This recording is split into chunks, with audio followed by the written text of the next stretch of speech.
વરસાદ પડે એટલે ગરમ ગરમ ભજીયા ખાવા એવું આયુર્વેદના મહર્ષિ ચરકે લખ્યું છે. આ રીતે ભજીયા ખાવાથી આપણી પાચન શક્તિ સુધરે છે અને વાયુના દોષો શરીરમાંથી ઓછા થાય છે.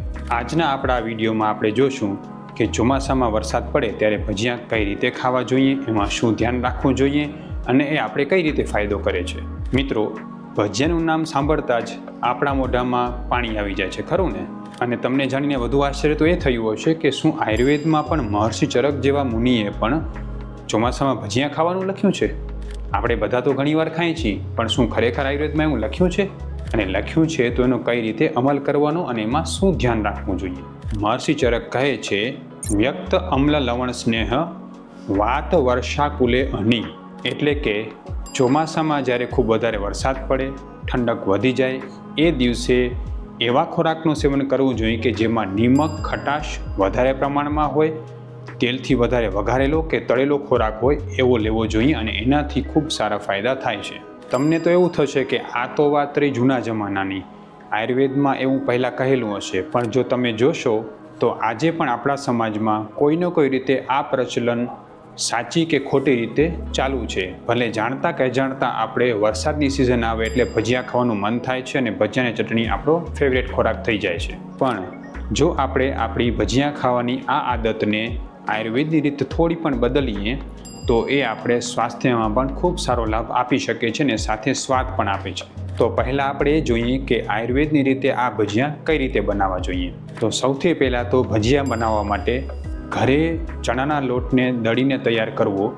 બહારથી બેસન લઈ આવીને ભજીયા ક્યારેય ન બનાવવા.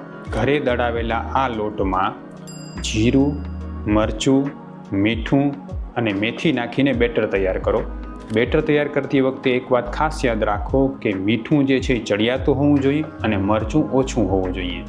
સાથે સાથે જો તમે મેથી નાખો છો તો સુકવણી કરીને તૈયાર કરેલી મેથીના પાન નાખવાથી ખૂબ સારો ફાયદો થાય છે. હવે ભજીયાને તળવા માટે તલના તેલનો જ ઉપયોગ કરો. જો તલનું તેલ ન ફાવે તો તમે ઘાણીમાં પીલાવેલું ફિલ્ટર કરેલું સિંગ તેલનો ઉપયોગ પણ કરી શકો છો. પણ ખાસ વાત યાદ રાખો, કપાસિયા તેલનો કે રિફાઇન્ડ ઓઇલનો ઉપયોગ ક્યારે ન કરો. ભજીયા સાથે ખાવા માટે ખજૂર આંબલીની ચટણીનો ઉપયોગ પણ કરો. હવે આ ભજીયા ક્યારે ખાવા જોઈએ? એક વાત જરૂર યાદ રાખવી જોઈએ કે જ્યારે પણ વરસાદ પડે અને ઠંડક હોય એ દિવસે જ આ પ્રકારના ભજીયાનું સેવન કરવું જોઈએ. રૂટીનમાં ચોમાસાની સિઝનમાં જ્યારે વરસાદ ન હોય ત્યારે આ ભજીયા ન ખાવા જોઈએ.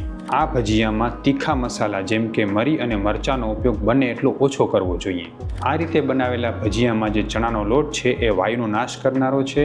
જ્યારે તળવામાં આવે છે ત્યારે એ સાંધાને પોષણ આપનારો બને છે અને વાયુનો નાશ કરનારો ગુણ પણ એમાં રહે છે. સાથે સાથે એમાં નાખવામાં આવેલા અલગ અલગ પ્રકારના મસાલા અને ખારાશ એટલે કે મીઠું, એને કારણે આપણી પાચન શક્તિ પણ વધુ પ્રમાણમાં સુધરે છે અને દીપન પાચનનો ગુણધર્મ એમાં કહેલો છે કે એનાથી પાચન સારી રીતે વધે છે, ભૂખ પણ વધે છે. એની સાથે લેવામાં આપણી ચટણી એટલે કે જેમાં આંબલી અને ખજૂરનો ઉપયોગ કરવામાં આવેલો છે, એ ચટણી જે છે એ વાયુ દોષને ઓછો કરે છે અને સાથે સાથે જે છે એ આપણી પાચન શક્તિને સુધારે છે અને ભૂખ લાગવામાં મદદ કરે છે. હવે બધાને ન ગમે એવી વાત, આ ભજીયાનું સેવન કોણ ન કરી શકે? તો સૌથી પહેલાં જે લોકોને સાંધાનો વા હોય અને ખટાશને કારણે એ દુખાવો વધી જતો હોય તો એ લોકોએ આનું સેવન ન કરવું જોઈએ.